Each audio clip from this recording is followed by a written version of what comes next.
Yeah, there you go. You mustn't be afraid to dream a little bigger, darling. That's right. We watched Inception this week on The Movie Gap, the podcast that has you scream.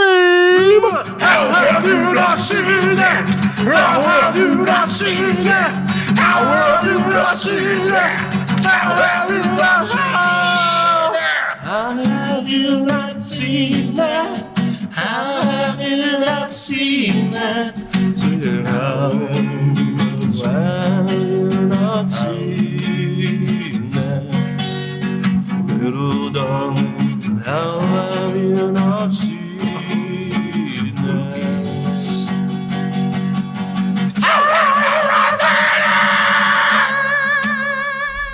Welcome to The Movie Gap. I am your host, Chase Austin, and as always, the man whose father doesn't love him and even on his deathbed called him a disappointment, probably because he forgot to include him on an episode of The Movie Gap about his favorite movie, Bryce Perkins. Nice. I see what you did there. I tied it in. That was meta. That's Inception.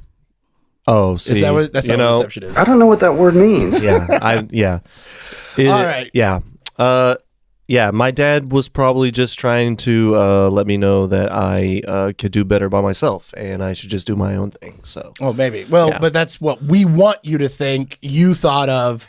We'll get no, there. that We'll wouldn't get there. happen because I've trained my I've trained my brain against dream attackers, so that would never fucking happen to me, dude. All right. Well, before we get any further, we are joined by a very special guest, all the way from Denver, Mr. Clint Crockett. Hello, Clint. Hello, gentlemen. Thank you for having me. It's an absolute pleasure to be here and already getting into spoilers. I freaking love it. That was awesome. Hell yeah. Oh, yeah. No, this is all spoilers. This whole thing is a giant spoiler alert. Yeah, you knew that going in, but still love how you're tying it all together. It was enjoyable already.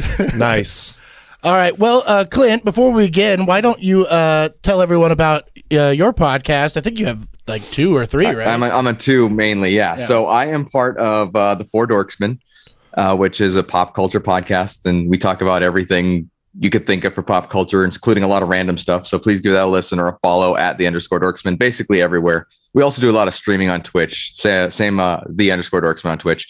And then I'm part of the Geek Together podcast, which is kind of becoming more of a channel that we're doing all kinds of pop culture stuff. I'm on the designer toy show more than I am. Like, there's also a Funko show. There's a toy rewind show. There's a lot of stuff going on there. So make sure you guys checking them out where you listen to podcasts and on Twitch as well.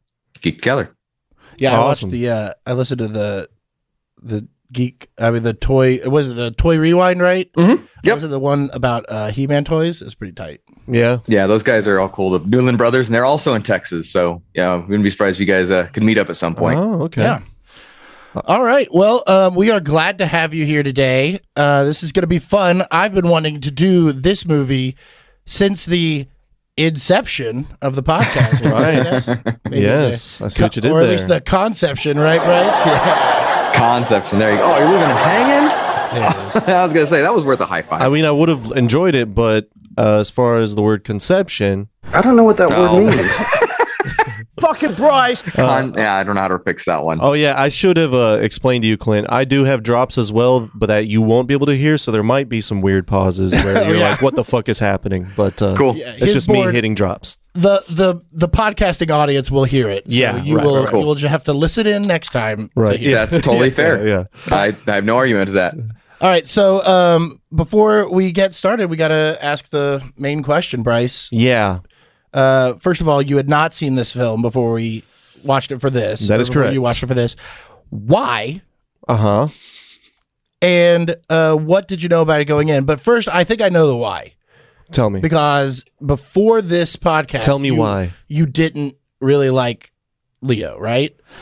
Right. Well, I've We've talked well about documented my weird journey of a relationship with Leo that has come full circle to complete appreciation, but it was a struggle for a minute. I had a period there where I was annoyed by him. Yeah. Now, well, I can understand that, you know. because I think people forget about what's eating Gilbert Grape with him in it, Right. But then they remember like Romeo and Juliet and the teen Right. bopper kind of movies, and you're Titanic. like, oh yeah, exactly. Like, okay, like, But see, well, See, and like it's we not all even- grew up. We Yeah. all grew up like we were like 10 or whatever when Titanic Right. came out. Like that's Right. the Leo we know. Right. Right. Or we At least knew. initially. Yeah. So it's So, but full. I don't know if this is a full disclosure thing, but basically, I just want to reiterate: love me some Leo now. Love me some Leo. I've come full circle. You know, it was just a little bit of a journey, but Well, anyway. I think it's totally fair though. Yeah. I can absolutely relate to Thank that. you, because this I mean, guy yeah, I fucking was- is always trying to convince me that I'm crazy. well, you no, know? because I was the it- same yeah. way. I was the same way, and then I started to turn when I saw The Departed. That's what threw me, okay. and I was like, I gotta look into this more. And then I saw Aviator, which he did before The Departed. Yeah. and I didn't see What's Eating Gilbert Grape until a few weeks ago when we did it on this Yeah, right, podcast. right. We did a flip the script. But if you will. yeah, and everybody forgets he's in that because And- he's Yeah. such a And he's so convincing great. character. I mean, yeah. you don't remember that's Leo in that Right. movie. It's pretty weird. Yeah. But yeah, so no, I get it. But yeah, I had to convince you that he's good.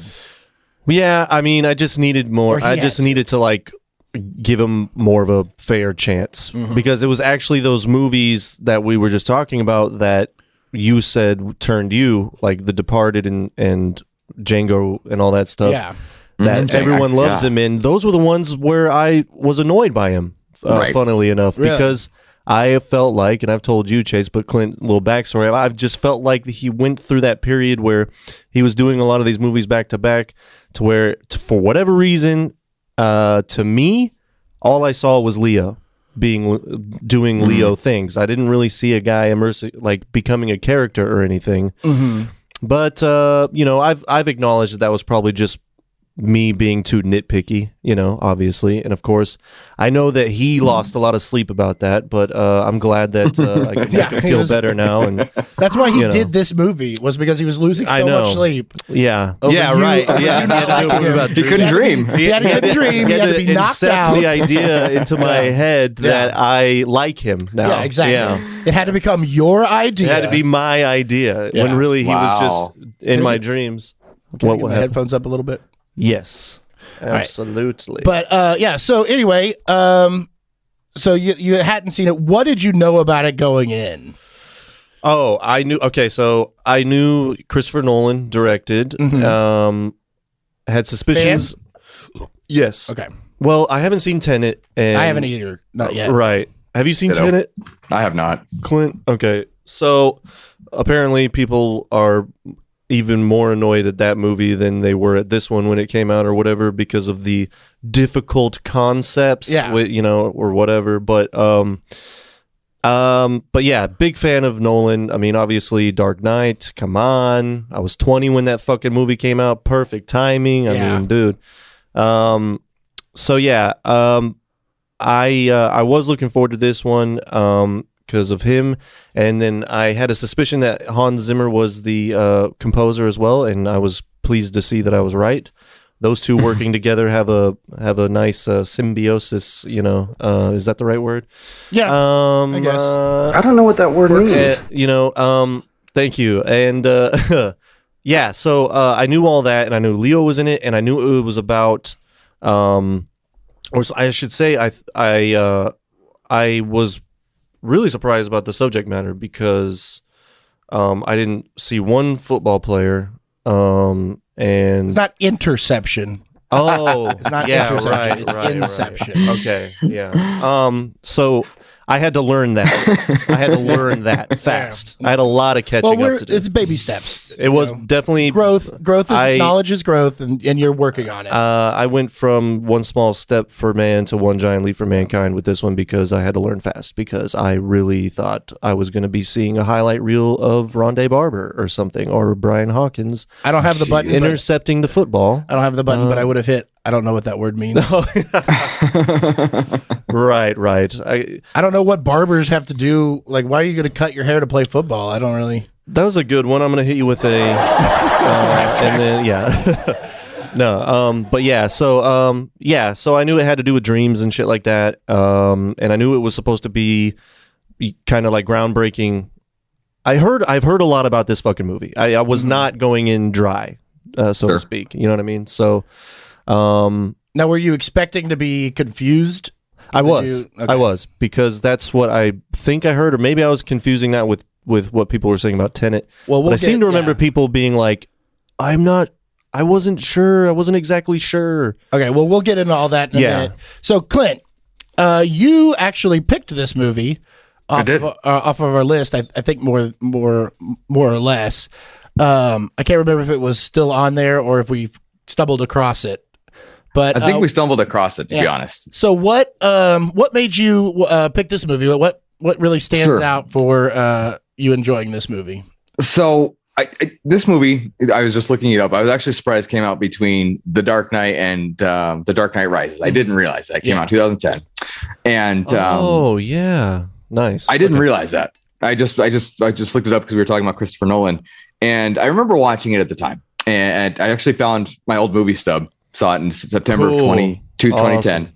And I liked it. It was a cool movie. It kind of had, you were talking about something, going watching it. It reminded me of Memento and the fact that it was hard to keep up if you didn't know what to expect. And you might even have to go back and rewatch it. Okay. Oh, yeah. That's Nolan too, isn't it? Yeah. That's right. Dude, awesome. So, thinking about that, I remember the visual effects were just amazing, especially for 2010. And I think, to be honest, it was one of, if not the first Blu-ray I bought for that reason and that reason alone. Cool. Oh, wow. Because I wanted, I love this HD stuff and I love, all this stuff. And now, of course, we're 4K and watching it again now, you're like, kind of thing. But like, what is this Blu-ray shit? Get this fucking shit out of here. Exactly. Like it's still great. It's just we're spoiled now. Right. But I realized I hadn't watched it myself until the theater. I bought this movie and I don't think I ever actually sat down and watched it again. I've done that a lot. Right. I did. So I was actually really excited to have, and I'm going to use quotes here, an excuse to watch it again. And now I need to go back and watch it again because of, everything that happens in it and just having more concept of what's happening. Right. But it's something that really was a lot of fun to watch the first time. It's been a while and, it was good. So it deserved a rewatch. That's the only reason I really picked it. Yeah. Okay, cool. Yeah, I'm glad you did. Well, it's funny because I have it on Blu-ray. This is another one that I bought on Blu-ray. And I kind of quit buying Blu-rays because of what I'm about to say. I own this on Blu-ray. And when we were, working on a time that we were going to get to record this, it was about 2 weeks ago. And so I watched it on Netflix because I didn't want to bother to go get it off the shelf and put it in. So I watched it on Netflix. And then this morning, I didn't have anything to watch. So I started watching it again, this time on HBO Max. So I watched it on two platforms. It's really on both? Yeah. And I watched it on two different platforms, but I own the Blu-ray and didn't watch the Blu-ray. Right. So that's why I don't think anybody listening can blame you for that. Yeah. And I was always like, no, I want the physical media. Yeah. I'm never gonna be the guy who's just. I'm I'm gonna stream it. Right. I don't need to. Yeah. But I like owning it still, which makes me even crazier. I think. Nope. I saw VHS for that reason alone, so I get it. Oh yeah, we got a bunch up here. So they're just out of frame, but yeah. But still, you get it. Yeah. Yep. Yeah. See, I think Scorsese is. He says that the one thing that he loves to collect is movie posters, because it's the closest thing to actually owning a film or owning a piece of the film, other than like a prop or something. Sure. Like a movie specifically for him that he didn't work on or is, long gone or whatever. Right. That physical thing, you don't need to own the movie because you can never really own the movie, blah, blah, blah, ideas, yada, yada, yada. But you can have that physical movie poster. So, and I think that's the same thing I feel with, a VHS or a DVD. Absolutely. Well, I feel that with video games even these days. So I totally understand. Yeah. Do you have a cartridge collection? I am a cartridge collector still to this day. Dude. Yeah. Nice. Very cool. Yeah. That's one of the things the kids these days will never understand. Never. The cartridge game. There's a lot of adults that don't understand it either. Yeah, but that's I'm true. still a fan. Well, that's how you could tell the heart surgeons that are our age. Is if when they're working on the heart and it doesn't work, they take it out and blow in it. Right. Yeah. And then if it works, Right. If it works, who cares, right? Yeah. It works 2 out of 10 times. I mean, they say you're never supposed to blow in it, but like, something about condensation. yeah. But you know what? It works. Seems like it works pretty fucking good, dude. Yeah. All right. Well, let's get into it. Do you want to give us your Do you want to give us your minute synopsis? Yeah. All right. This is a new segment. Did we do that on the last one? This is going to be a hard one to Fistful of Dollars. So you just said it's Western. Yeah, that's right.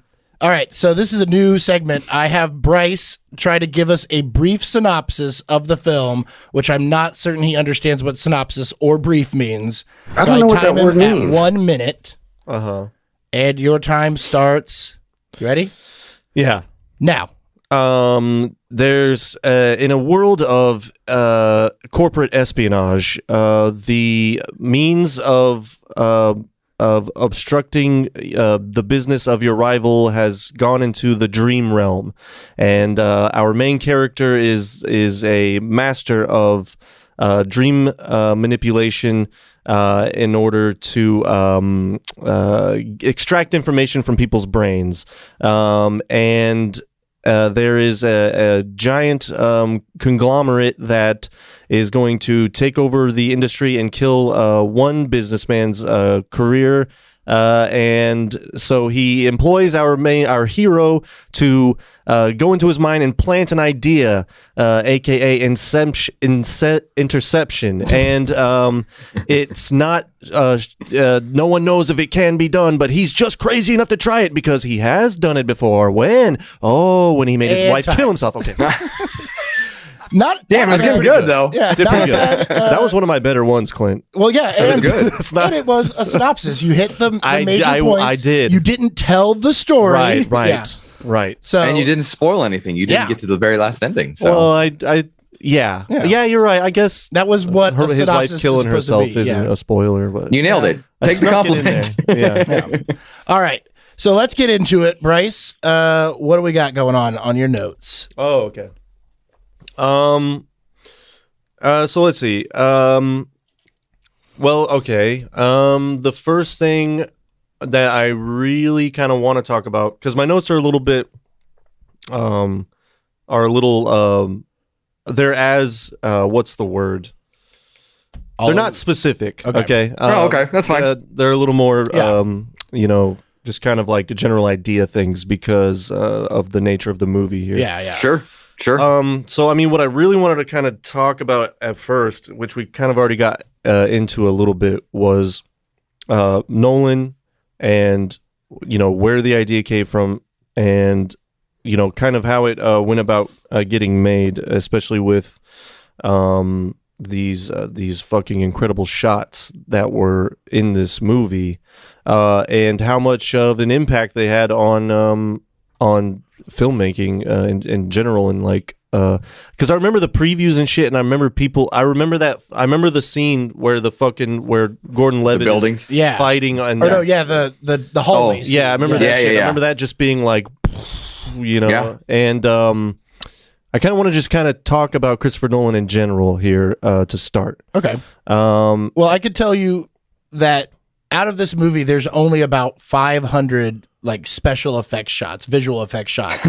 Almost. Well, no, I mean, that's for a movie like this. Is that low? That's low. Oh, okay. I mean, Avengers or something else like that. Right. The whole thing hundreds is of thousands, special effects. But like this movie, the majority of the visual effects that aren't like they're practical. Like there's only about 500 CG kind of visual effects in the whole thing, but most of it like the Penrose stairwell thing and the rotating hallway, the avalanche, the zero gravity stuff, all that was done practically. The avalanche was? Yeah. Wow. With miniatures. Oh, okay. And then like, even them shooting, like they shot on a mountain with actual snow. Right. And there was like a blizzard that kept coming through. So there was all this like snow that was, getting in the shots. And so for continuity's sake, when there wasn't the high winds, they had to like get a helicopter to come in and like create high winds. Yeah, create high winds to make it work. Wow. That's cool. Yeah. But so Christopher Nolan is just a huge, proponent, or like his whole thing is he pushes the theatrical release, cinema, shoot on film. Yeah, right. He's gotten a little away from shooting on film, but this is one of the last movies to be like totally shot and not be released even digitally. Like it was, back I think 2014. Well, didn't he shot it on IMAX too, right? It was an IMAX not this release. one. Now here's where we get into some things about like the advantage of digital versus film you know, and like, you know, he loves the film. He loves the way it looks. He loves the way it works. He wanted to shoot a lot of this in IMAX, but the cameras are just too big to get in these like tight spaces. The kinds of shots he was trying to get. And they're just too clunky. So like you have to shoot on the regular film. And, you know, as you showed me that video of that drone in the bowling alley or whatever, like digital film. You seen that, Clint? Isn't that neat? That's a really cool shot. Yeah, it's cool. Yeah, so like digital film can do a lot more than regular, like, you know, physical film can, and physical film can also do more in different ways than what digital is. So it's a trade-off, you know, and obviously digital is winning because it's cheaper for the studios and everybody. Yeah, right. You know, and like even movie theaters don't have to, you know, load up the reels. Yeah, because those giant reels, you have to rent. Yeah, they rent those weekly. Yeah, and they get scratched and all that kind of stuff. So, and they're not cheap to even produce. But I believe that. But, you know, so Christopher Nolan, he loves shooting these kind of things. He also doesn't use like a B, what do you call it? A B director, second unit. Sorry. Okay. Second unit director. He does all, like everything that was shot by him. And his cinematographer, Wally Feister, or Pfister, he's worked with him on pretty much everything. Okay. You know, and something that I love about Nolan is, so I mean, we can all agree this is a high concept movie, right? Absolutely, yeah. But he doesn't dumb it down, and yet I don't feel like I ever really get lost. I feel like you're kind of spoon fed without feeling that spoon fed. Yeah, I will say, like the third time you're watching it in a row, you're like, okay, now I feel like this is a little spoon fed, but if it's not there, I don't know what's going on. Yeah, so that's a perfect segue, a nice little streamline into like a good note here was I was pleasantly surprised by how not confused I was. You know what I mean? Because I thought it was just, you know, people were like, man, I don't know. So like, I guess I get it. I remember people talking about the top and I was like, okay. And yeah, like, it really is pretty straight fucking forward, but just like, I guess, because like you were saying, the high concept aspect of it was what confused people a little bit. But yeah, I really didn't have as much trouble with it as I thought I was preparing to. Did you feel that way rewatching? Yeah, I did. They did an excellent job with analogy. I feel like they really did some things to put it into perspective for just everybody else who would know some things. Thinking about like the staircase example mentioned earlier. You're watching that, and when it's explained, you're like, oh, okay, I get the paradox. I get, you know, you gave me an example. You gave me, like I said, an analogy or something to compare it to, and did a good job doing that. But I feel the same way. It explained it, and I could see it being after a couple times being a little more spoon-fed, but at least at the beginning, gave you a good foundation for what you wanted to know. Yeah, and I like the way that it's peppered throughout, where like by the time you see something, it's like, don't worry, you're gonna understand it in a second, or you just heard about it. Whereas if like they threw all of this world building rules, which I'm all about world building with rules. I mean, that's why Field of Dreams did not work for me. Was because they broke the rules that they set up, or didn't set up. No consistency whatsoever. But like with this one, like if they spent the first 45 minutes of the movie being like, okay, here's what a dream is. And here's how you fall asleep. And then in your dream, you're going to have these totems. Like, I'm checked out. You know, there's no way to follow it. But like, it's beautifully woven in, even when he's telling the audience what's going on. He's doing it talking to Elliot Page. Well, before we go on, Elliot Page plays what character? Ariadne. So we understand that Elliot is Elliot now. If we slip back and forth into Ellen and saying her because if we it is say a girl, it's in reference to her character, into the character of the thing. We're not, we're not being insulting or anything like that. Trying to keep it all on the up and up. More power to you, Elliot. This is awesome. That's what happened when 10 years go cross in between you know, talking about this. So great, it's great. I love it. But yes, we will do our best. Well, and I'm sure there's probably like all sorts of theory papers and cool things going on with like the fact that a transgender person played this architect of dreams and like making reality. I'm sure there's some like crazy cool papers about that kind of stuff. So, but anyway, so just for the case of this, we're being we're not trying to be reference- mean if we say she. We are reference talking the about the character. actual character. Right. So when he is talking to her, the character in the thing, and explaining what he needs an architect to do, he's talking to us.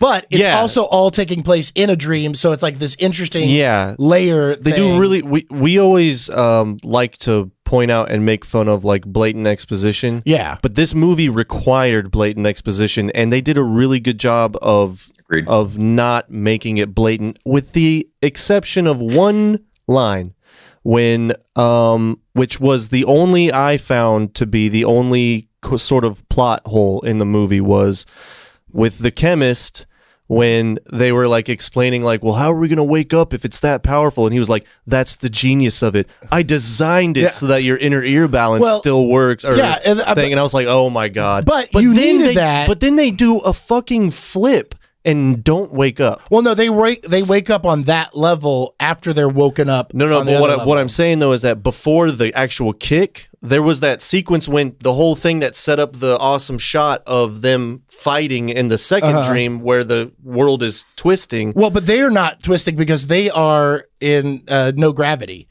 Because the van, so they're experiencing... No. The part where it's like the whole reason that it was clearly written in. So like they have the kick designed to where they will back off the bridge and go down, right? Yeah. But before that, when he's getting chased, he goes over a hill and they do a whole fucking flip in the van. Mm-hmm. So in the first dream, they're flipping in the van.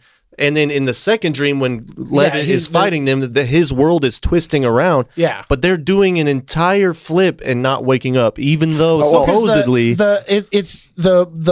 In the first dream, the first layer, the kick has to be the water because it has to be a stronger kick. I'm just saying though. The second one is the drop. If you're gonna say, and the third one is the music. The inner ear I'm actually gonna go. I'm gonna works. go with Bryce on this one. The van flips. I get that part, but when the van lands and they would feel it's that. hard. That would be a kick equivalent. Well, especially when they go out of their way to say your inner ear balance will still be affected, and they do an entire flip and don't wake up. It'll be affected by the different levels. Like the first level. But I get it though, because he needed to do that to get that awesome shot, which I wonder if he started this movie with that shot in his head, and he was like, I got to make a movie where I can do that. But I was explaining is that the kick of the fall is only in the second level. That's in the hotel. The kick of the fall, or the kick of the first level, because they're so deep, has to be the water, not the fall, because they even when the van's falling down, and then they're down on the third level in the snow fortress. He says we have a minute or whatever to get it before the van hits the water. So the van hitting the water is that kick. Oh, is the one that gets them all the way back up. Yeah. Oh, but they missed that first kick. You're right. Which was them hitting the guardrail when he backed up into it. That was the original first kick. Yeah, and they missed that. That's when the snow happens. Yeah. So are you saying that one just wasn't strong enough? That's why they didn't feel that one? It starts it as a thing. It has something to do with like the whole way that the music is timing it. Being like the music starts here, so these kicks are supposed to chain react. But yeah, I mean, it is a little... Yeah, the fact that it doesn't... and I'm not saying it's like ruins... It obviously doesn't ruin the movie for me because I haven't said that I loved it, but I did, right?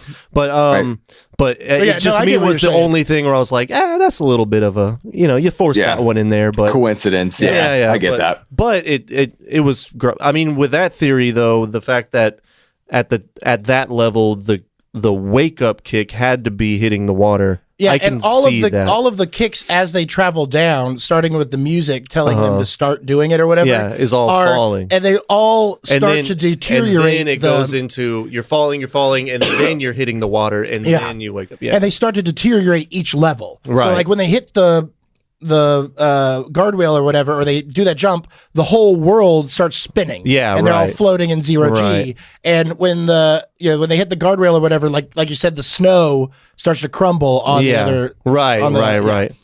So there's something there. There's a little bit.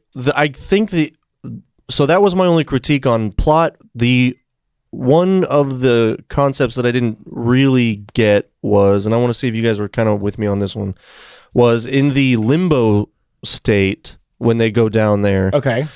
And he explains that they're in the subconscious. Yeah, him and his wife went there and they built an entire world, and it was their world. But then Saito goes down there and it's also that world again. That's what I was like. So why is that? It's a shared subconscious. They said when they get to the first layer of the main job, the Cillian Murphy, Cillian or Cillian? That's what I always wonder. I was hoping you were. I don't know, to be honest. Do you know, Clint? I don't. We could Google it, I guess, but I mean, I've looked it up many times, and it's always like, wait, which one did I remember looking up? Yeah, I think it's Cillian. I'm gonna go. I trust you. Okay. So because he's killing it, right? Yeah. Nice. So the I hope he Cillian doesn't Murphy kill anyone named Ian. The first level of the Cillian Murphy name. or the Fisher dream. Yeah. They when Saito gets shot, and they start to explain the limbo, and they say you go into the dream void of subconscious. It's not constructed. There's nothing there. Yeah. And the only thing that's there is whoever's been there before. It's only Leo that's been there before. Oh, that's right. So he's been in the limbo and built this world. Yeah. Okay. So I guess I was just confused that like that stuff also all stayed, and Saito was able to see all that stuff. That part was kind of weird to me because it was like if it's a person's subconscious, why are they? They were in the subconscious, the but if limbo. if it's supposed to be a because it's whoever's in the dream is all of their subconscious, which is nothing. And he has already been in his subconscious that far down and built this world. And actually, that's what it is. You know what? That's another thing. Did they explain how they were able to always be able to meet up with each other, even though there's only one dreamer? And there are other subjects, or is that something that you just had to accept? Yeah, well, they find each other. They find each other in the dream. Okay. So, like, I think it has to do. It was definitely not architect. something that bothered me. I'm just now realizing it. Like, oh yeah, how did they always? Well, and I think that also goes into the idea of like, when do you ever remember starting a dream? Right. Yeah. Do you ever remember getting somewhere? So you just are there. Yeah. Right. You know? Which is fine. This movie fucking ruled, dude. Yeah, it's really baller. Well, and they did such a neat job. I like that you mentioned the middle of the dream thing, because there were times when things just start and you're like, what the hell is happening? Even the very beginning of the movie. And that all related back to that simple fact that you don't know where it started and you don't know. It took me a minute to really comprehend. In fact, it took me the second watching to comprehend that. I'm not going to lie. Yeah. And I like that part, but that's something that's like subtle that you just have to be ready for. Right. Yeah. Well, I do want that in and of itself is what I get out of this film is that, I mean, it makes no difference in the story or the plot or whatever, but I feel like Christopher Nolan is also saying that movies are dreams. And I know that like film theory throughout generations, since they started doing film studies and stuff like that, dreams have been what film is equated to, because it's not real, but we pretend it's real. If you didn't pretend it was real, it wouldn't matter, like while you're watching it. And also the way that like our brains have immediately understand the narrative of like between cuts and things like that, and it fills in. We don't have to watch the guy wake up, put on, take a shower and walk out the door. We could just see a guy wake up and like grab brush and put a little makeup. Yeah, and you hear a thing, just random cuts. We fill in the gaps. Sure. Just like in the movie, when he's telling her about the fact that she's in a dream, he's like, "Do you remember getting into the cafe?" We were watching them. They were on a bridge, and then they were in the cafe, and it doesn't really occur to you that anything weird happened because of how it's shot and how it feels like a narrative move. And so like there's a lot of dream stuff that equates to film. And then I found this quote that he had, that Nolan had, that he said that part of the team-based creative process of dream making, he wrote it as a team of filmmakers because that's the creative team that he knows. And if you look at it, like Cobb is the director, Arthur is the producer, Ariadne is the production designer, Ames is the actor, and Saito is the studio, and then Fisher is us, the audience. Oh, nice. And like I do get it, because like Ames, that's Tom Tom Hardy. Tom Hardy. Hardy. I keep wanting to be Tom Holland, yeah. Tom Hardy. Tom Arnold. Yeah. call him So Tom Hardy, like, he plays, because like he Completely turns different. his face into the thing. And there's, thinking about it that way, I loved it because Cobb runs out, the director runs out and says, you got to get in there now. You got an hour to turn into this guy and go act, basically. And Tom Hardy's like, wait, I thought I had like all night to prepare. And he's like, no, go do your job now. So like, that's the director being like, shut up, prima donna, get in there and do your job. You're my puppet. And For real? Did that really happen? In the movie? Yeah. What? when Yeah, they the were part- making in the first No, dream. no. It's in the plot of the movie. In the first dream, Oh, when I'm he's tripping, looking in the man. mirror Sorry. and he's turning Okay. into Tom I missed Berenger. the first part. I missed the first part of what you were saying. No, I thought you yeah. were saying that's actually what happened when Tom Hardy showed up. Oh. When I was like, dude, just go fucking do it, No. man. You know, it's like, It might be. damn. I mean, It might be. Who knows? Yeah. Right. But But yeah, you're right though. You're right. It was his character Cool was just comparison. like, no, get it ready. We got to and- do this now. It's now. and or like never. I love the Saito being like the studio, the one who's putting up all the money for them to do this thing, and like there's times that they're kind of at each other's head, but like without him they Yeah. wouldn't be able to do this. Yeah. So you know, he has no creative process to it. He didn't even come up with the idea. They all came up with the idea right. on how right. to do it. He's just like Just- financing it. Right. I yeah. bought the airline. Yeah, Yeah. exactly. Yeah. Like I just bought the airline. I thought that would be easier. Right. Well, boys, real quick, looks like we got our 10 hours. Right. Since we're talking about Sayato, I'm really lost. And we were talking about Limbo earlier. I'm still lost on why he's an old man and Leo's character, whose name is escaping me in a minute, isn't. Because when Saito went down, he's been there for a few more minutes or whatever than Leo DiCaprio's character. So he's already been there decades. In that expanded time. Oh, okay. So he died first Yeah, before they went right. there. Yeah, I 'cause he got dies- I didn't catch that. Okay. He dies before Leo is even able to kill his Marion. Mary Mal. Cotillard. Yeah, What- Mal. And he dies in the first dream, which then probably compounds the Yeah, time. yeah. I understand Yeah, now. right. Okay. Yeah, and then that's why whenever Leo stayed there, wasn't it? It was raining when he killed his wife, right? And then that's why whenever the next time you see him, he's like in the ocean, right? Because there was water there, right? Like that kind of thing. And so he wakes up with the water all over him or something. They did like clever things like that. Yeah, down and each there's like a whole fucking signifier thing about water and beaches throughout right. the movie, and trains. Right. You know, but I do love the line that I didn't catch it until this morning when I was watching it again, when they first get into the Fisher dream, that first layer, and they are in the the water's over him because he was already in the first kick and they were already in the dunking, lake. Yeah, that's but right. they're in the sedative guy's dream on that first layer of the Fisher dream. And the guy, I think it was Tom Hardy's character. Oh, was yeah. like, why didn't you pee before You we got couldn't in have there? peed before, And I didn't grasp it, but that's why it's raining. Right, Because yeah. he has Right. to He's thinking Yeah. about peeing, It took me You the couldn't second have watch peed to before catch we that get- too. Yeah, that was fucking funny. But yeah, by the way, what happened to Marion Cotillard? Or however you say her name, Cotillard. Cotillard? Yeah. What happened? I remember she was like, there was the biggest thing for like 1 year, and then I've just never She did this, seen and she her was in again. You know, she was When she popped up in this Al movie, I was Ghul. like, oh yeah, I remember this lady. yeah. Where's she been? And she's been doing stuff. I don't know. Let's see. Let's see. She's in Chanel number 5, and she was in Doolittle that came out last year. Oh yeah. Oh, wow. Okay. How did I forget that one? Right. Okay. I don't know. I see. But she's still doing a little. But I mean, yeah, you're right. She's Like doing a little. between She's this doing and then Doolittle. the Dark Knight Rises, those two movies she was in were and very then popular. Thank you, And wasn't Clint. she in the Da Vinci Code? Wasn't she the girl in that, or am I confusing her with somebody else? No, that was somebody. That was the other girl she was in James Bond.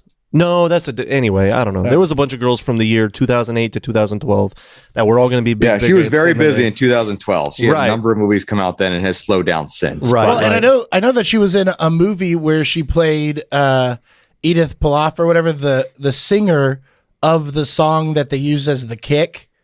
Oh, wow, really? Yeah, she was in a That's movie funny. like right before this or a few years before it. Yeah. And like that to the point where Nolan was like, I don't want to use that song Yeah. because I don't want people to like, oh, this means that and all this kind of stuff. And but Zimmer was like, no, you got to use that song. Yeah. And he's like, don't worry. Oh yeah, about it. Just go what with was it. the specific significance of using that song, or was there? Do you know? Did you see anything about that? it's in there somewhere, but it's just like a long thing about dreams and I was like, I don't want to get into all that. And then it also kind of ruined it for me because isn't there a show out right now streaming that uses that song in their ads?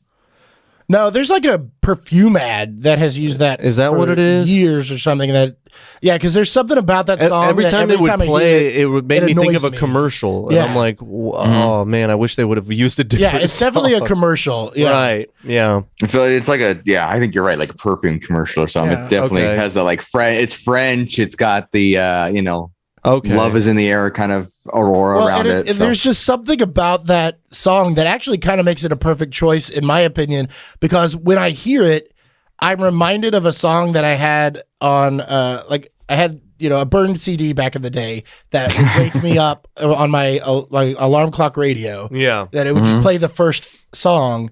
And there was some song that just started with a singing like that. And so like it just jars me Yeah, because it's right. like waking me up. And then I was like, oh shit.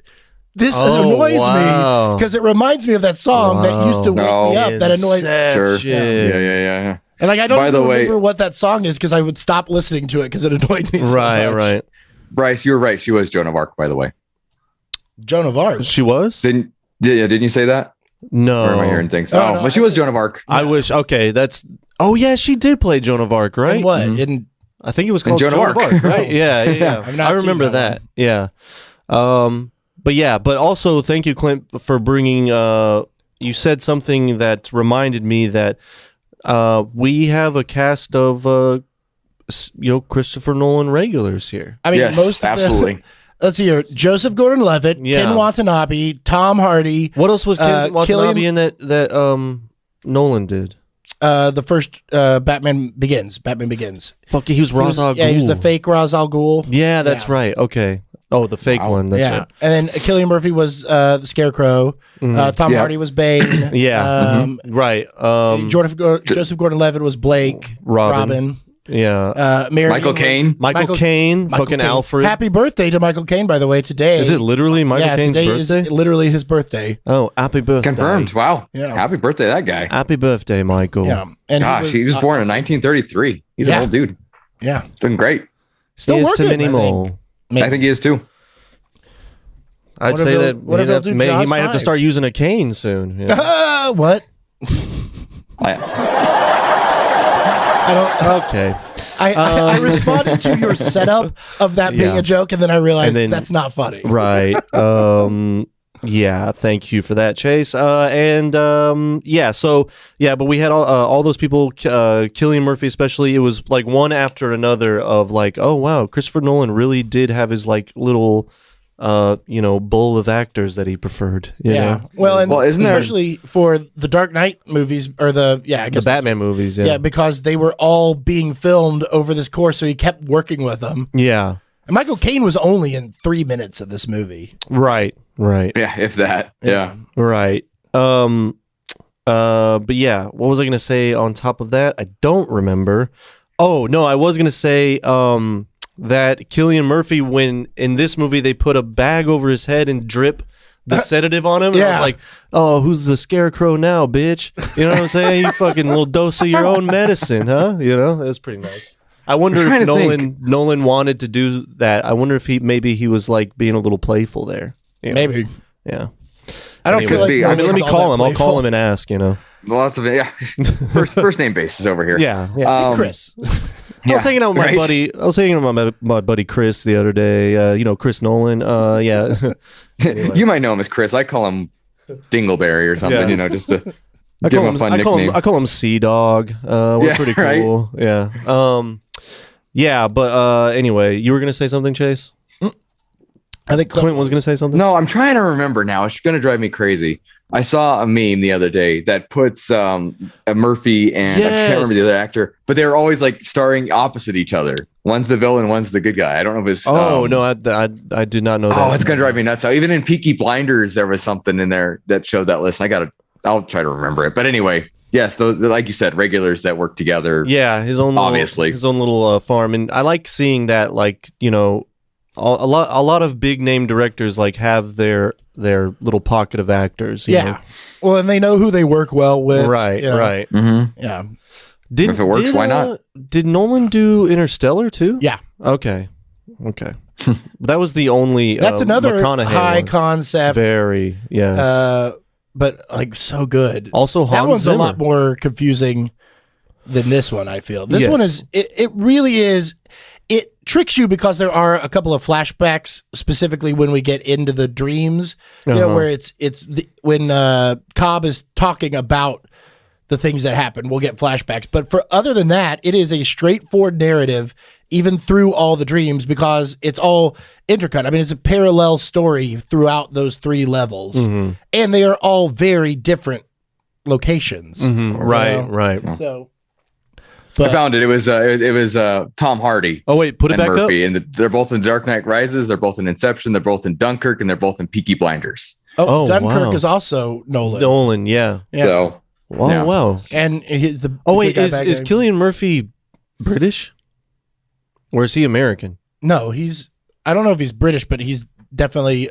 If he's not British, he's like Irish or whatever. But I think he's British. Oh, okay. So his first. So he was like, doing big- an American accent in this. Yeah, one. yeah. Man, I mean, what his first big dude. That thing dude was- has He's Irish. really good American He is accent. Irish. Okay, He's yeah. Irish. That motherfucker's 'cause- American accent is. Oh yeah, because spot on. his first like real big movie was 28 Days Later with Oh, Danny Boyle, Danny who's also Boyle. Irish. We talked about that. from That's right. Trainspotting. Yeah. That's right. So Wait, isn't Danny Boyle all comes Scottish? Scottish? Yeah, he's Okay. Scottish. That's right. Wow, But you yeah, are so anyway. you are about to get It's our all the listeners same. fighting, bro. They're Earthicans. Them's just fighting words, mate. But yeah, fucking what? Speaking of Irish, the fucking Irish accent. My favorite thing about the Irish accent is that they say their th is like t, and so like. I was watching this, like, I'm a big Thin Lizzy fan, and they're from Ireland, right? Sure, and I saw this video of Conor McGregor, who's Irish, Yeah. singing a Thin Lizzy song in a bar or whatever. And so I was like, oh, I gotta see this, you know. And fucking Conor McGregor in like his like bombast way is just like on stage, is like, and I'm singing a song from the greatest fucking band in the world, Tin Lizzy. Tin Lizzy. I'm like, wow. And I'm like, I can't knock it because that's technically the correct pronunciation. I mean, they're Irish, Right. he's Yeah. Irish. We're the idiots saying thin. Like, well, how stupid are we pronouncing the H, you know? Anyway, that's a little side note. You're welcome for that. And Got a terrific penis. yeah. Nice. So thanks for coming along with me on that journey, everybody. That's what it's all about. Yep. I'm What's just more always notes? I'm always tinking. Anyway. Yeah. So wait, did you put that meme back up? Put it up. Oh, on the- I can. Yeah. Oh. Sorry. I Yeah, don't know if you guys can see it. That's why I Put it didn't up want on that to hill, I necessarily. think, because they might be able to see it on the video for. Let's see if I can get that up. Let me see if I can get. get the full screen here, just to Yeah. make it a little more enjoyable. Yeah, we can get that up there. All right. Let's see here if you guys can actually kind of see it Yeah. with my light. But yeah, they have have them together. Dark Knight, Inception, Dunkirk, Cool. Peaky Blinders. Yeah. Holy shit, that's That's cool. cool. Yeah. Yeah. All right. So let's see what else. Tom Hardy, man, he does great. I know that you kind of get annoyed by him, Chase. What do you think, Clint? I mean, I don't really get annoyed by him, but I also, I don't know. There's something about him that's like, I really think he's good. And then also when I'm watching him, I'm like, why do I think he's good? Does it annoy you that he has like huge Brando vibes and you think that like he shouldn't have that because no one else should have that, but he still has There are it? some Brando vibes Yeah. there. I Yeah. could get to that. Yeah. I'll be honest with you. I think Tom Hardy is a better actor than Leo. Yeah. I think Yeah, I I think do. that Tom's the way he looks kind of he's very specific looking. You're You know, right. with like Leo kind of looks like, I mean, yeah, he's specific looking, but he looks like a star. Uh-huh. Where like Tom Right. Hardy doesn't really look like a star. He looks like a tough guy, Uh-huh. which he plays a lot. Right. But Yeah. and like I feel like Tom Hardy when he's not mumble mouthed which is most of the time. But like in this movie, he wasn't. No, not at all. I thought his character was just like was such a great compliment, especially to Leo. Like the scene when he first came on and they were talking to each other in that bar, watching those two, I could tell that they were fucking vibing on each other, and I could tell, especially for Leo, it was probably really fun getting to work with him because Leo just does so many fucking movies that it's few and far in between when you can get really excited about working with another person. I'm sure. Yeah. Well, have you seen The Revenant? No, they were together in that. And that came out after this. Yeah, it's a long time after this. But that's the movie that really sold me the fact that Tom Hardy made Leo better in that movie. You can watch that movie and I feel like he did that. Leo finally won his award. Yeah. But Tom Hardy was so good, he made Leo better. Right. And I've always felt that with it. And that's why I like him so much. I think that's what Tom Hardy brings to it is he escalates everyone else. Yeah. I think you've really hit the nail on the head with that. Good call. And same thing with Joseph Gordon-Levitt. Their interaction, like they're not friends. They work together, but they're not friends. And they, he helped him really bring that out too. And they're always butting heads. So. I don't know. I feel like Joseph Gordon-Levitt is just 3 kids in a trench coat. Dude, I know. That's because I know. That's because we're all into 30. Yeah. Just going back to Leo. Even his voice sounds like he's just like, I'm talking in a deep voice. I know. It's just, I don't know. There's something about it. You know what it is? I agree with you, Chase. I totally agree with you. Third Rock from the Sun. You feel that way because of Third Rock from the Sun. Yeah, it's true. And then wasn't he in like Angels in the Outfield or some shit too? What movie? He probably was. He was also in 10 Things I Hate About You. Yeah. And between those movies when he was a young kid. Yeah. But I've seen a lot of other actors that were kids first, and I don't know. I hear you. Voice that just and his face still has. He does have a baby face, dude. He's got a baby. What was that movie? What was that movie he was in with Scarlett Johansson though? I liked him in that Don one. John. Yeah. He was he was more of an adult in that movie, I think, than you think, and that, but I think that might've been it too. Cause I think at one point, like I said, he was a kid. He was Third Rock from the Sun, right? 10 Things I Hate About You. Grew up with it, and then he all of a sudden became this adult, right? Yeah. And I wasn't ready for it. I was like, hold on, man, you're still 10. There was no like transition. How dare you be 25, you son of a bitch? Right, right. But there was no in between, and like he never has a beard. And you're right, he's always baby faced. I did love him in Don John. And Never Tony Danza was fucking great in that movie. I agree. Where did that come from? Yeah. Yeah, but that wouldn't have worked if he was still on Who's the Boss. Like he needed that break. Yeah, but Joseph didn't. You know what I mean? Right. Yeah. It was an Angels in the Outfield. Was he? Yeah, he was the kid in Angels in the Outfield. Yeah. So it was just weird with Doc. Yeah. Dad, with Christopher. The Angels won the pennant. Dad, come home. I don't know why I made him British. Because why not? Angels can be British, right? Papa, the Angels won the pennant in me favourite sport, baseball. I ain't coming home, son. Yeah. Sorry, son. I'm more of an A's fan. Anyway, British people being fucking baseball fans, like the perfect all apparently California teams too. Yeah, right. Yeah. Fuck the bloody Angels. Don't you talking to me about the bleeding Angels. I'm more of a Dodger bloke myself. Anyway, yes, but back to the notes. I agree. Tom Hardy nailed it. Yeah, dude, and it was a smaller part too, and he just kind of, I felt like he had a turn where he kind of, stole the show on when he had his screen time. Actually. You know who else had a really small part is Movie Gap alum and one of the best friends of Leo DiCaprio, Mr. Lucas Haas. Oh, that was one of my first notes. That fucking guy. Yeah. He was the dude from Mars Attacks. And I was like, what else has he been in? And then I got my answer watching it. And dude, you'd be proud of me, dude, because I didn't need to Google.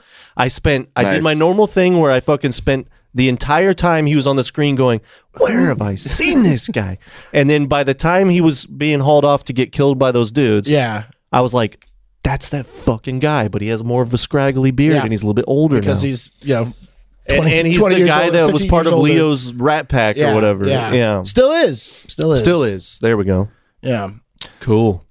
But yeah, I put that in there just because I was like, I wonder if Bryce caught it. Yep, I did. Bryce did. You would Nice be job. proud to know, Chess. I mean, it's not even that I want you to figure it out on your own. It's that I don't understand why you wait until we do the podcast to ask me when you could just look it up. Yeah.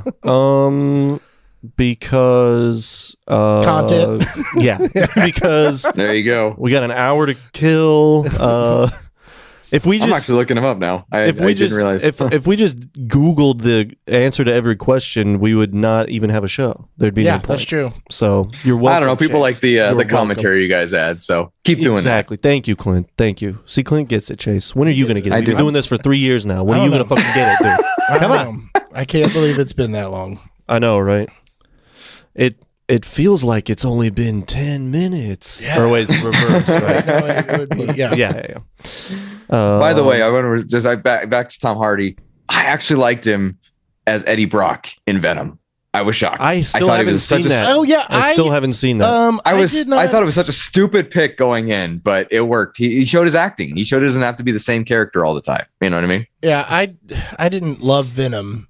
No, the movie itself is what it is. Yeah. But him as the casting choice was very interesting, but it worked. I think. Yeah, it's better than Topher Grace. Dude, Well, yes. right?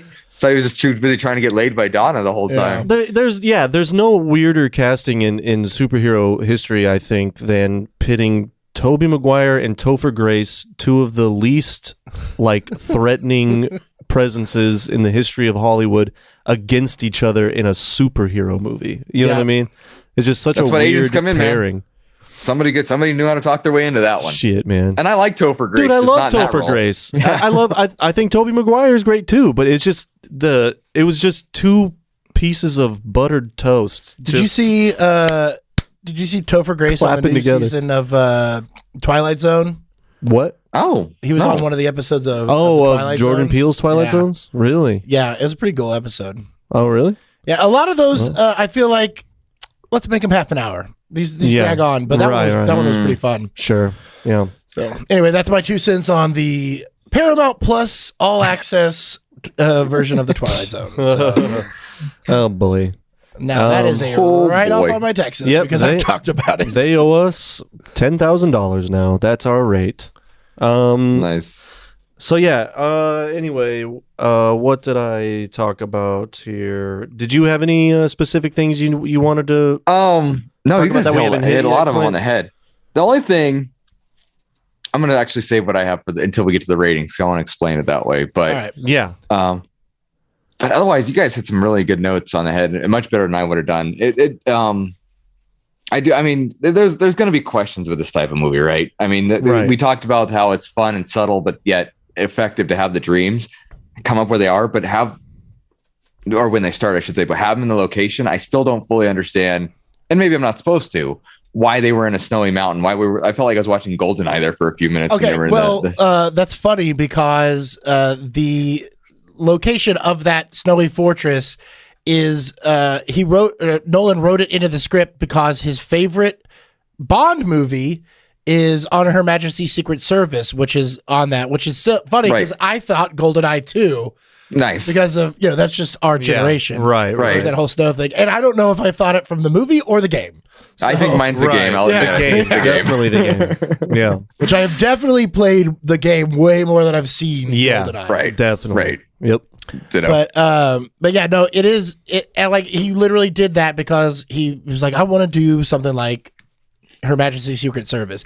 So yeah, There you go. and I think that the whole reason of that that location or whatever is it's like this infiltrating army base, and at that point they have Fisher on their side, knowing that they're going into a dream to get Sure. in this stronghold or whatever. So like it had to be something like that. So Yeah. Oh, yeah. there's- That's true. yeah. Plus, it's this movie is an escalation of like a spy heist movie. Yes, it is. You know? Yes, it is. So it is. Oh yeah. yeah. So everything has to be. They up. even had the classic setup of, and then this is our Yeah. We gotta get the chemicals team guy back together, yeah. getting the team Right, together. right. Explosives, Yeah. Right, the top exactly. Well, they talked about how they need more than thieves. Recon, and they need- yeah. yeah. or yeah. retcon, yeah. So, retcon? What's retcon mean again? I don't know what any word fucking means, dude. retroactively canonize. Okay. I think. I need to learn English. I don't know what any Join the fucking club. word means, dude. It's a big club. We're all there with you. Yeah. But I think that before we get into the rest of the segments here, Okay. we would be remiss to not end this on a nice little debate about the top. Okay, so are you saying end of the movie? So where do you stand on is this a dream or not? Is that what you're saying? Right. Okay. And just are you talking about the very, very end? The very end of the movie. That is such a good ending, by the way.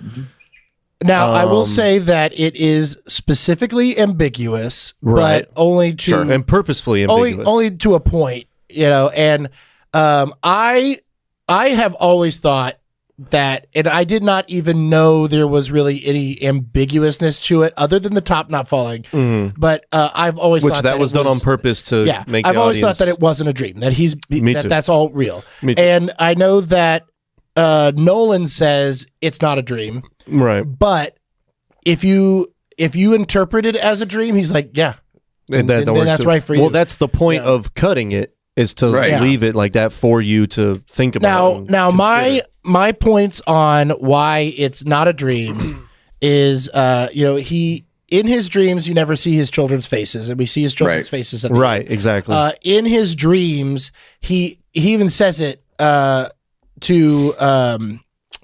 Elliot Page's character, Adriana or whatever. Yeah. He even says it to her that in my dreams I'm married to her or whatever. Right. So he talks about being married to his wife, and he always has his wedding ring on. Right. In real life, like when they're on the plane and when he goes back to home, he doesn't have his wedding ring on. Yeah. Really? Yeah. I did not catch that. And so I've taken that, and I've heard this before on other things, is that his totem is actually his wedding ring. His wedding ring, yeah. Because that was her totem. His wife's totem, and nobody ever says that that's his totem. That's true. It's never said that is his totem. Right. That's just what he uses. Well, they say it is a totem, but they never say it's his specific. Right. You're absolutely they right. say it's literally her totem, and his inception on his wife of was creating the idea that you're still dreaming was is the by fact that it turning wouldn't her spin. totem. So when he is obsessively messing with the top, it is him. So maybe it is his totem, maybe it's not. Right. That doesn't really matter. Right. But the wedding ring being off and on does. Because in his subconscious, in his dreams, he is still very much married to a living woman. Right. Because she's alive in his dreams. Yeah. And outside of his dreams, he knows that she's dead, and he does not wear the ring, not because he's trying to move on with grief, but because he's trying to convince himself, I have to move on, my wife is dead. Yeah. So that's why I don't think he's dreaming there. Yeah. And then also he plays with that top all the time to kind of convince himself the same thing. Now, the reason that it doesn't matter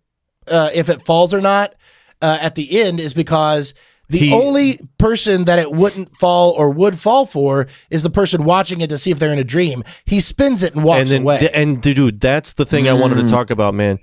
That shit was so well done, man. It was so fucking perfectly executed because he spent this entire movie, chasing this thing to get this part of his life back, get his children back, see their faces again, living in the regret that he finally gets it. He walks in, sees them turn their faces, but he walks in and it's so subtle, but so good because he walks in and he immediately, and this is where Leo did a really good job of very subtle acting, where he has this like concerned look on his face, like, oh my God, I gotta figure out if this is, I have to find out if this is real right now. And so he immediately pulls the top out and spins it. And then as soon as he spins it, he turns and goes, oh, my kids are there. I got what I want. that doesn't even fucking matter anymore.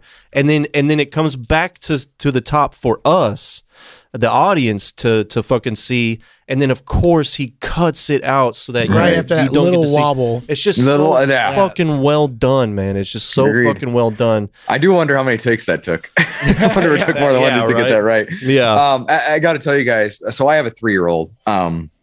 And the reason that's important is the end hits me different as a I parent than can when it did when imagine. I didn't have kids Yeah. 10 years ago. Right. Seeing them turn around for the first time, seeing the face Dude. and hearing them say "daddy," you're like, Choke oh, up, shit, right? That hit me a little bit. Choke up city. Yeah. So I'm really glad the way they did that Yeah. without, I mean, even in that part when they're in limbo, oh, my kids are here, look, and I'll call their names, and he immediately puts his head down, don't look, Yes. don't look. Yeah. Because he knew that was a dream. Right. But he didn't do that this time. Yep. Really, puts that in perspective. But Yeah. it was, I agree with you guys. And I love this perspective because I didn't even think that far into it. So I'm 100% with you guys on all of this. It's Yeah, cool. and yeah. I feel like there are any number of things that somebody could point to and be like, this is why it's a dream, this is why it's Sure. a dream, that would directly contradict or, whatever to why it isn't a dream. And I would be like, yeah, you've also convinced me that you could be right. Yeah. I can't argue with that. You can't, because again, Right. here's the real thing of it. And again, why movies and dreams that go to it. When you tell somebody your dream, it's not real. Right. When you tell somebody about a movie, it's not real. When you're in the dream, it feels That's the real. When you're realest shit. watching a movie, you actively are both admitting to yourself, this is not real, but I I'm accepting it am as thinking reality. it's real. Yeah, right. Right now, while I'm watching it, everything's going on is real. That's why it will make sense to Suspension me of disbelief. here. Yeah, that's why it's such I a love it. weird art form, unlike any other art form. Yeah. In fact, and one of the things that like I like that Nolan does a lot is the old style of film by actually using everything be real. Like not a lot of CG. I mean, there are some and everything, but like that. It has to be anymore. Yeah. But with film, everything that we're seeing is a real thing that has been shot in Right. a way on film. Right. Real actors, real sets, but none of them are actually real things. This is a person playing this character. Right. This is a wall or a building that is standing in for this wall or building. Sometimes they're just the front of a wall that's supposed to be a whole building. Yeah. But we just see it from that way. Right. So it's all real and fake at the same time. Yeah. Yeah. So like, is it a dream? Is it not a dream? Well, Right. it doesn't matter because it's a movie. And you can get more of this on Chase's online classes in film studies and history. I love it. This is cool. I love it. That's great perspective. No, he really is taking film classes, and I can see I could see he's stoked. His fucking flame is The passion. stoked. Yeah. I've always loved film, so it's just it's such a weird That's thing. great. I would be I if we also did love the if we idea- did a music gap podcast, I would be the you of that shit, exactly. right? Oh, nice. Yeah. Yeah. I would just like never shut up. And I would be like, There's nothing wrong with that. There was a guitar in it. Right? Yeah, exactly. Be like, I is think that I heard the a one piano, with- right? Is that the one with 6 strings? Which one is that? Which one has? Oh, yes. There's one that has 4, right? Which one do you play with your left hand? Yeah. Yeah. Right. But Your Hans Zimmerman the comment at the Yeah. beginning. The other thing that Yep, I like- exactly. Yes, sir. the other thing that I like about it being film and the whole idea of Inception is that these dreams are the tool to get your idea into this other person's head, right? So if you use film as a way to move your ideas into somebody else, the best way to do that is not to make a film that just crams it down their throat, but a film that makes them decide something Yeah. on their own. Yep. Like, is this real or is Right, it not? right, And right. then that right. you making that decision also brings you into this whole thing of like all these other ideas that could Yeah. move on into something else. So, Yeah. It goes deep, man. It goes fucking deep. yeah, All but right? I do. I really love this movie. Dude, And I love. it is. This is a fucking all timer right here. And I love this is one of those Christopher ones that 100 years from now they're going to be referencing as or at least I hope, if we still, if society's still standing. Yeah. But yeah, I mean, it'll be Inception and the first Never-Ending Story. Yeah, right. Yeah, and AI, artificial intelligence. Right. Yeah, with Haley Joel Osment playing all the characters. now. But anyway, okay, so I think I'm good. I think we're good on. We're ready to move on to some numbers here, Chase. Yeah. Clint, was there any final thoughts before we move into other segments? No, let's do it. All right, let's get this, baby. All right, so you ready for the box office? The budget on this film from 2010 was an estimated $160 million. Whoa! At that time, that's got to be up there as a record, right? Yeah, I mean this is right at the beginning of Marvel MCU stuff, right? 2008. Yeah. So like they're not even that deep in. Yeah. Dark Knight has come out, but Dark Knight Rises hadn't. So it's 2 years away from this movie. Yeah. So we're right in the middle of all that. So 160 million is a big budget. That's still a big budget, right? Yeah. Still, today. So especially then. So the gross for the U.S. and Canada, or do opening weekend? You want to do opening weekend first? Let's do opening weekend first. All right. How much do you think this film made in opening weekend? Clint, you want to? I'll let you go first as the guest. I'll try, but I'm gonna admit I'm gonna be horrible at this, but I'm still gonna try. Brian, you can't. Trust me, you will get it wrong because it's fucking you have nothing to go. I don't think I've ever gotten it right ever, so don't worry. I'm gonna say. Actually, wait. When did you see this one? According to your ticket stub? It was September of 2010, and this came out in July of 2010. So it had a pretty long ass run. So it was a summer movie though, which makes 100% sense. Yeah, that's right. Okay, so it's always. All right, I'm gonna say 300 million. Opening weekend. Because it was 4th of July weekend, right? So it count as probably 4. Okay. Yeah. All right. I do remember it was a hit, right? Like it was a commercial hit, right? Yeah. At the end of the day. I will say this: all of are we doing Price is Right rules? Because you know what to do. $1. Yeah. I'm gonna go $1. Chad, Bob. Drew. Why don't you give a real guess? All right, my real guess is opening weekend. I wouldn't be surprised if it made like a 65 to 70 million.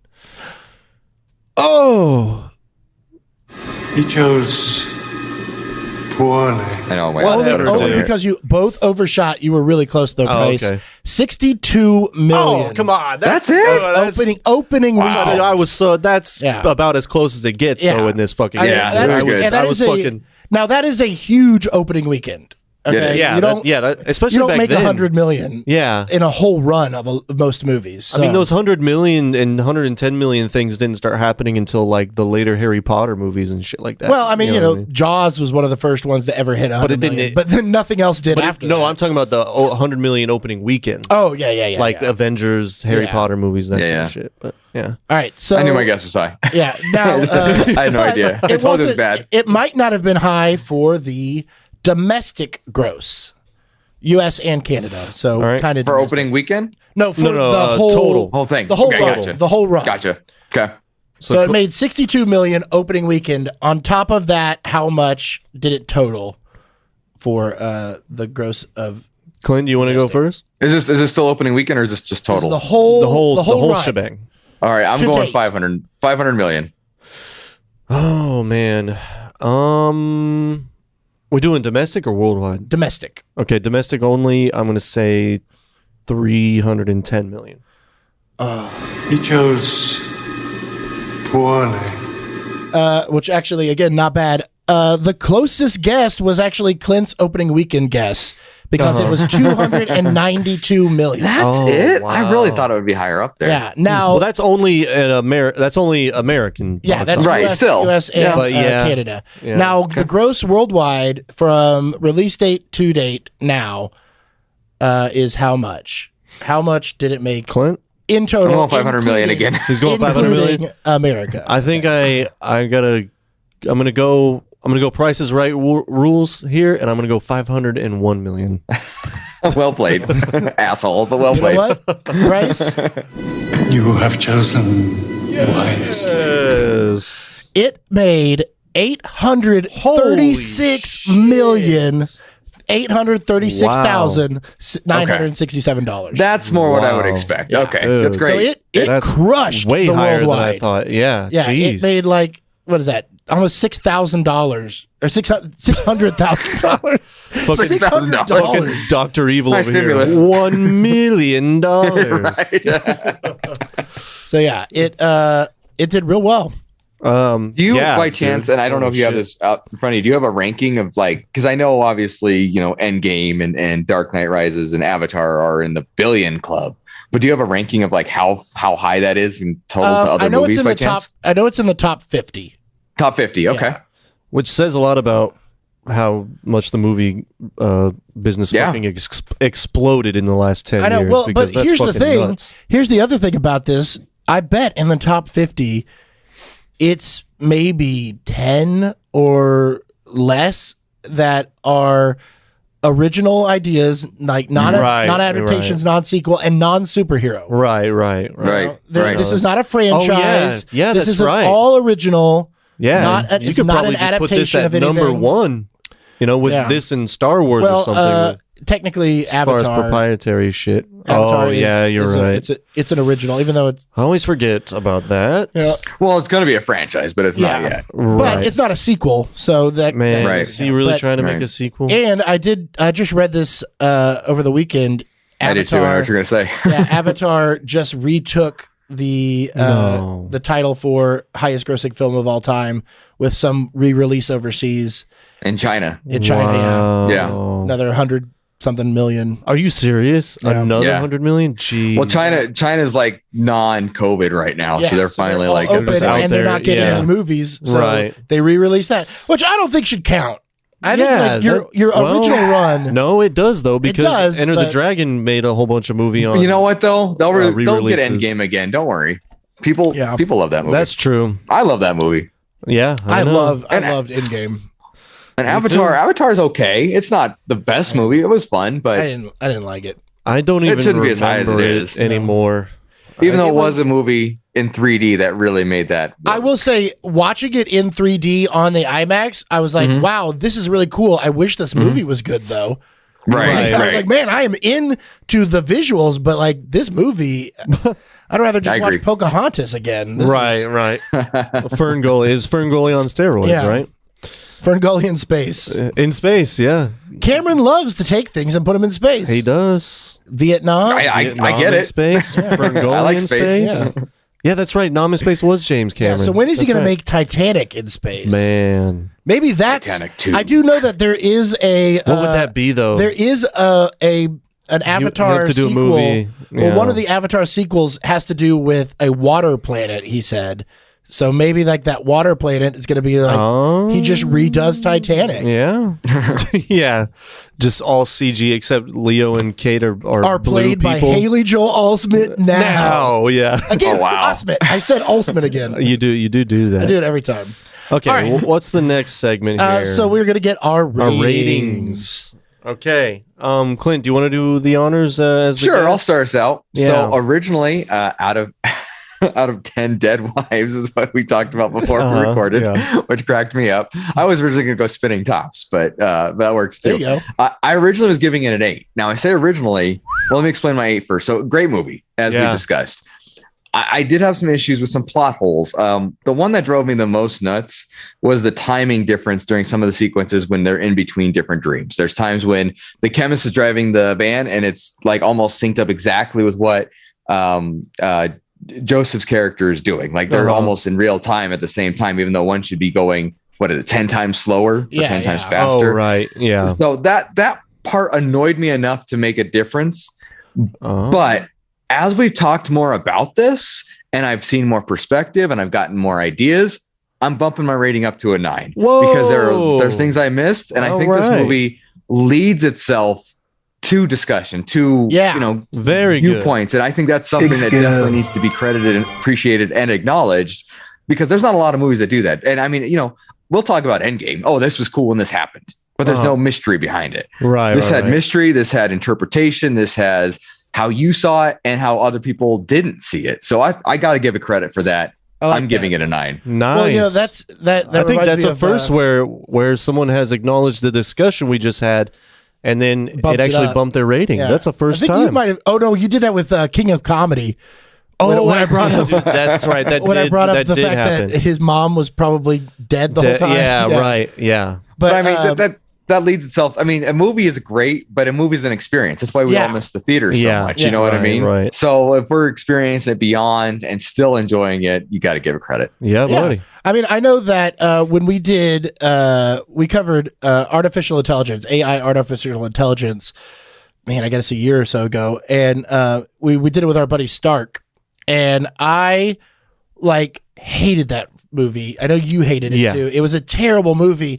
And then by the end of the discussion with our friend Stark, I was like, this movie's great. Yeah. To the point where I remembered, I was like, wait, no, it's not. Right. I just like talking about it. Yeah, right. But no, that did happen. This movie is like that, where it demands conversation, but it's also entertaining. Mm-hmm. You know? Yeah, absolutely. I know that, and there's rewatchability. I dude. want to go back and rewatch it again to see things I missed, especially after we've talked about it. Exactly. And even if we didn't, there's still so much I missed, or, you know, okay, I understand this part now. I can focus on this part. So rewatchability also gives it some love. Yeah. And again, those shots were fucking, I want almost revolutionary or something when this movie first came out. I remember that being like all the rage of like, dude, how did he get these fucking shots of the fucking building turning and they're fucking fighting as they're going?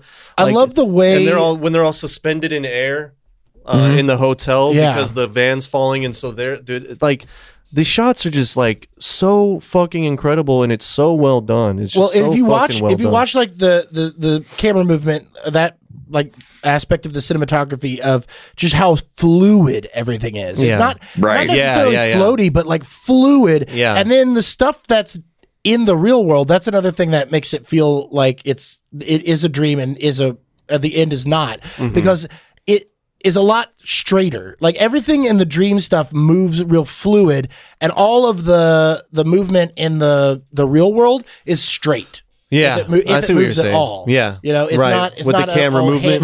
Yeah, absolutely. So, and like even the way the cuts in the dream stuff, where it'll be like the camera will be moving, and when it cuts, it continues that motion. Right. You know? Yeah. And so it's very fluid throughout. That's right. You're right. It's just a beautifully shot movie. Yep. It really Agreed. is. Agreed. Well, that being said, out of 10,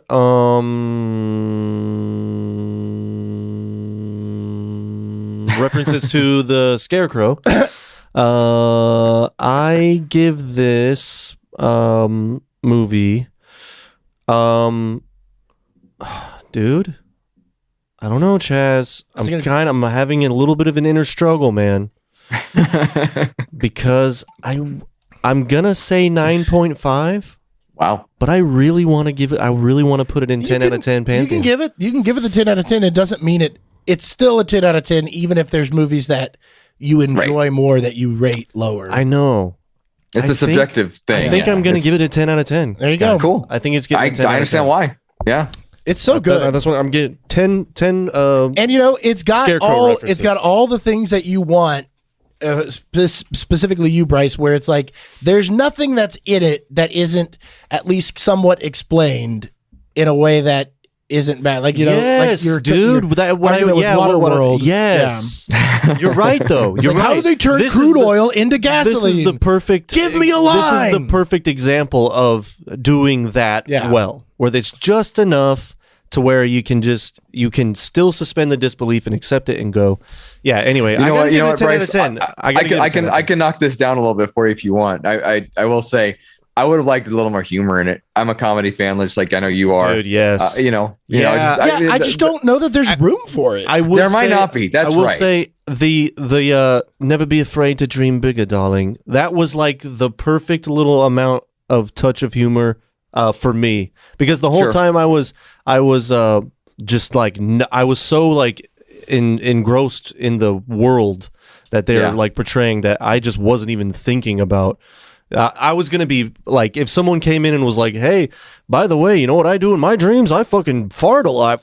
hey guys, Yeah, that would have been smell? bad. Like I would have been like, fuck, what Thanks the for taking fuck? me out of the moment. Yeah, right. I was thinking more along the line of like the Marvel movies still have a little bit of humor in them. You know what I mean? Maybe a couple more quips. Yeah, but I mean, you're would've absolutely been right. fun. It easily could have taken you out of a moment, especially in like a moment of discussion or a moment of enlightenment, if Yeah. you will, when they're explaining something like, Yeah. "Hey, here's a Yeah. staircase, don't fall down." Yeah, that Right, would've- yeah. And Exactly, I feel like that's what Tom Hardy's character's in there for. is Exactly. Yeah. is to give He's that. the one, and his It'd be you a know, badass. Yeah. Yeah, but And it's- they at least still did give us a little bit of humor, and they put it in nicely, and it was good. But yeah, could have used a couple more quips just to. Not that I know have where to some put them or fun. how to do it. Don't ask me that. I know, Oh, right. you're not gonna be you're not offering No, your I'm not writer. services as a punch up writer. No, you don't want my humor in there. Well, if you ever do need it, I'll call up my buddy Sea Dog, and I'll there you let go. him know.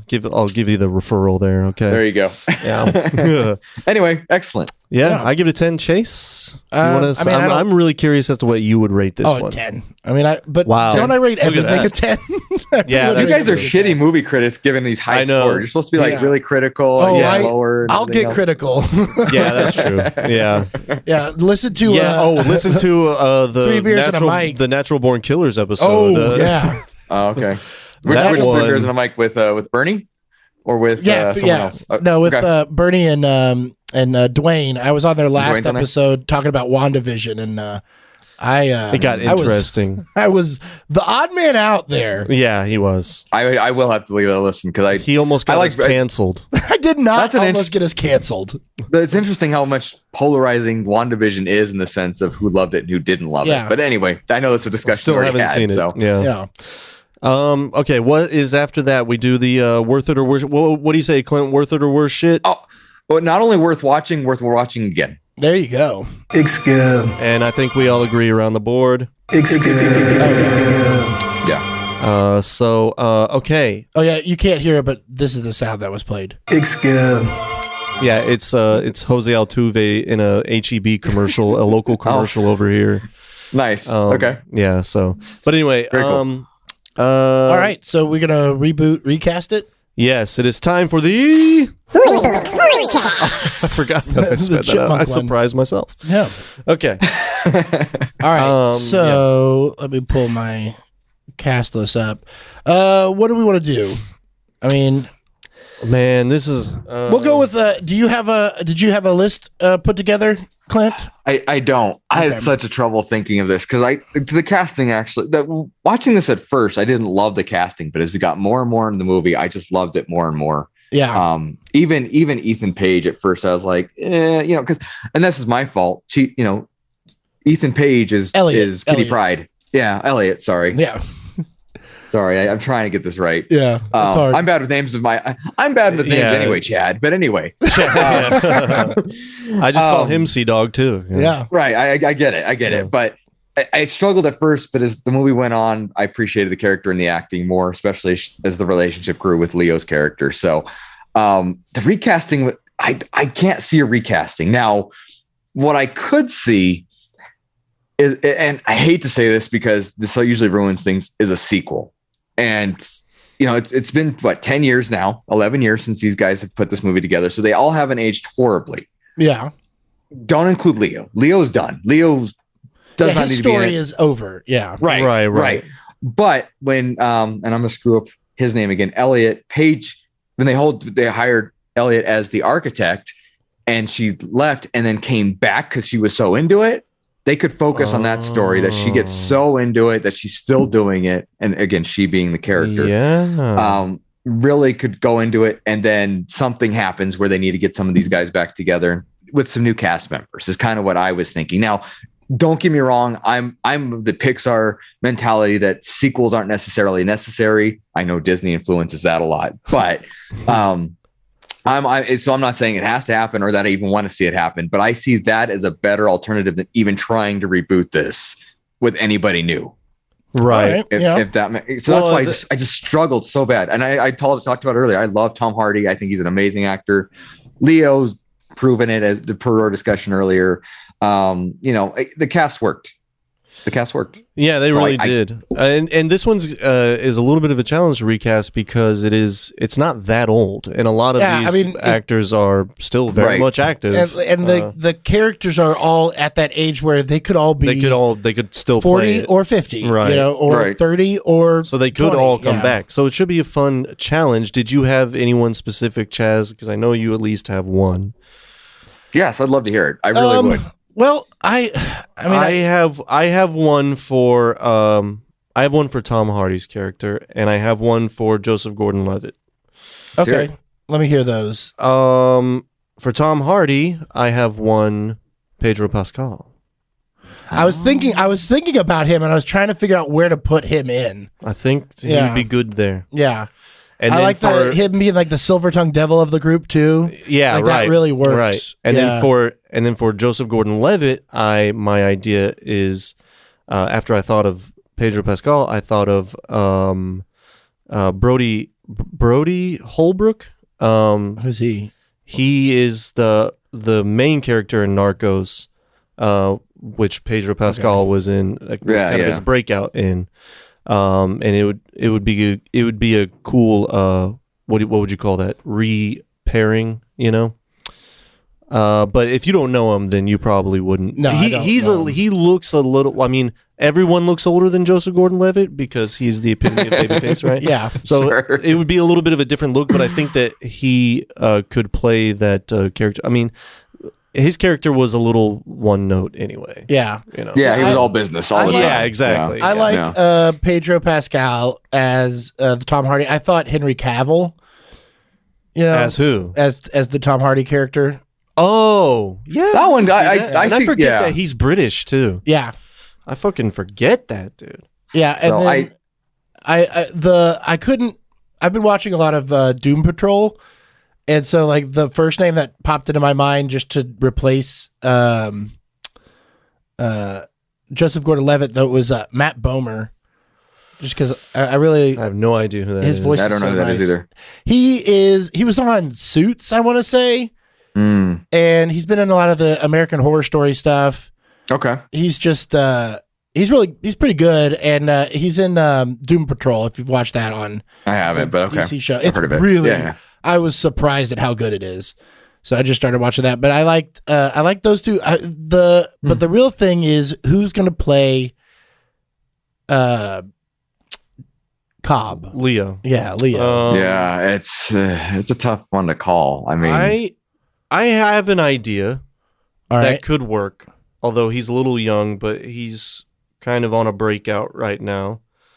He's having his moment, which is well deserved, I believe. I just saw him here. Reggae Jean Page. Reggae Jean Page. Oh, the Bridgerton guy. Screw Yes. that. I don't like it. but he's I don't hot need it. right now. I don't He's got need a it. lot of heat, I don't need it. I'm and not about it. he's gonna bring us box office I'm not about it. fucking dollars, baby. No. He's I good. was thinking- Come on, Chaz, you're jealous. If anything, like You're I jealous that your wife liked his butt. That's all you're doing. I'm not That's all jealous you're of that doing. at all. I don't know. Like I thought maybe I think he would need to like slim down a little bit, but like a Jesse Plemons. He doesn't get a lot of lead stuff. And he's dude, really I know good. Jesse Plemons, Matt Damon's cousin, right? Yeah. Yeah, I like him a lot. I'm so down for that. I'm 1,000% down with that. That's actually really. You know what? You win. You beat me on that one. That's great. Yeah. And I know who you would recast for Ariadne. I know exactly who that Well, would be. ooh, I struggle with this, so I want to hear this. Well, I just thought of someone that you would like even better, but I know what you're going to say, and that is also something I would agree with, which is Julia Garner, because she That's the one I knew you were going to say. because she is great. You love Julia Garner. Yes, she is great. But I will say that I just come up with a better one that I know you're going to love. And Why, I know is it Elizabeth Olsen? It is Elizabeth Olsen, yes. And I know you're not going to argue with me on that. Yeah, I mean, if I wanted the part of Ariadne to be aggressively boring. Look, she would help. Cast She would. Elizabeth She would Olsen. help you fall asleep. She No, would help keep you within the Yeah, theme of the absolutely. movie. You know, I we're think talking- she's too old personally, but Yeah, that's probably yeah, true. she is. Yeah. but oh jeez, Well, I do like her. Is though. she younger than Mary Kate and Ashley, or is Yeah, she? She older? is. younger. Oh, then Yeah. she's younger than She's us. like, Yeah. she's like 30. Then that's fine. yeah. That's still a good age. I still for think that because I character. mean, the character's supposed to be a college student, right? Oh fuck yeah, you're right. I forgot about that. Yeah. So I mean, Now she- Julia Garner is technically too old, but she does look very young. yes, she could pull that one off. She could still do yes, I agree with that. Yeah, I- that's just an inside joke that that Bryce just has this deep obsession with her for some reason. Dude, I just think that she's very lot of- good, a lot but she of women's can't play roles- everything. I do think this would not be a bad role for her, though. right. I don't know. She's just. What do you really think? good at What do you guys Ozark. think about? She might be too old too. What about Anna Kendrick? I think she's a little too old. You think she's a little too yeah, old? 'cause she's like, yeah. I mean, she's 35, 36, somewhere in She there. is, but she always. I mean, she's still playing a college student on the Pitch Perfect movies. That's the real, Well, Yeah, but the last one of that's those true. was 3 years ago, too. was it? She's, Yeah. I lost Chase all is- track of time. What Clint, can I say? Clint Chase is very fucking particular about I- these ages. I could Good. Be, I could this, be a this casting fucking agent. guy. That's the point. Yeah, Yeah. I- We'll I would be count good your at it. we'll take your suggestion and fucking find the exact day. He'll go to the days that they're born. It's like 35 years and No, it's 26 just a look. days. It's And just if a it's over look. 25 days, I'm just saying. then fuck you. Your fucking pick sucks. You That's know, what no, this no, guy no. does. You don't you cast need that, Michael though. Caine You as need that. Spider-Man, okay? Like, it doesn't Yeah. fit. Right. Okay, fine. Even though that'd be an interesting Spider-Verse choice. yeah. Yeah. Right. What about that? He could be Uncle Ben. How about that? Wow. The wow. rice guy, not No, no. not from Spider-Man. Didn't he got removed, right? He got canceled. Yes. Uncle Ben Probably, got yeah, I canceled? think so. He did. Yeah. Good. Okay. Well, I think that's a successful reboot recast, gentlemen, and I yeah. really don't know what else to fucking say. I know something that we could say. We can do a plug, which I forgot to do at the beginning yeah. of the episode. The show is brought to you by New Lacombe Construction, who has furnished us with the sound equipment here for the show. Very cool. So we thank them as always. And sorry we did not put that at the top of the thing. I'm sure we can retcon that somehow. Hey, callback. And I was thinking about. I was going to say it. and then Clint, again, any a last moment to get some plugs in before we Sure. go? Well, first of all, guys, thank you for having me. This has been awesome. thank you, This has been sir. a fun Thank discussion you. Yes, and sir. just a blast. Gosh, Absolutely. please invite me back. I'd love to talk more. movies Absolutely. sometime. Absolutely. But you got a list. You got things to do, and I understand. But I am on a couple different podcasts. The Dorksmen, the Four Dorksmen, however you want to say it. The _Dorksmen. Find us anywhere on social media and Twitch. Geek Together, same thing. Geek Together, just everywhere you look for. My Twitter handle and Instagram handle @Collector Clint. As you guys can tell, I collect some things. Hell yeah. And I'm on the borderline of you hoarding. put our wall to shame. So. Well, again, borderline hoarder, so I can't I can't sit there and brag about it too much. But please follow, interact, have fun, because that's the whole point. Make social media a better place to hang out, because God knows there's too much other stuff on there right now. Yeah. But this has been, again, a lot of fun. Please interact. Please keep doing this, and let's have some more fun. Hell yeah, man. All right, yeah, Awesome. we are. You can obviously find us at the Movie Gap on everything: Facebook, Instagram, Twitter, TikTok. When we get on there, We're too old for TikTok, man. I know. We've made some pretty awesome TikToks. We've changed Really? the game. We've changed the game. The world Yeah. just doesn't know it yet. Yeah, Oh, I got to see this. Okay. All right. Yeah. but yeah. we have fun whenever we Yeah. come up with something. We stick it on there. But it's right.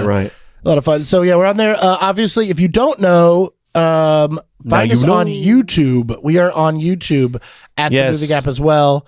Yes. And if you found us on YouTube and you want to listen to us without having to see Bryce's face, we are on any of As you the would. major podcasting circuits or platforms pretty much out there. And also make sure to smash that subscribe button right here and check out these links right here. I don't think there's any links. I know that's the joke, Chaz. Thank you, dude. Oh my God. Really? Okay. That was good. Yeah. Yeah. All right. Well, that about wraps it up for me. Everybody good? I think we're Everybody good. good? There's only one thing left to say. Nom in space.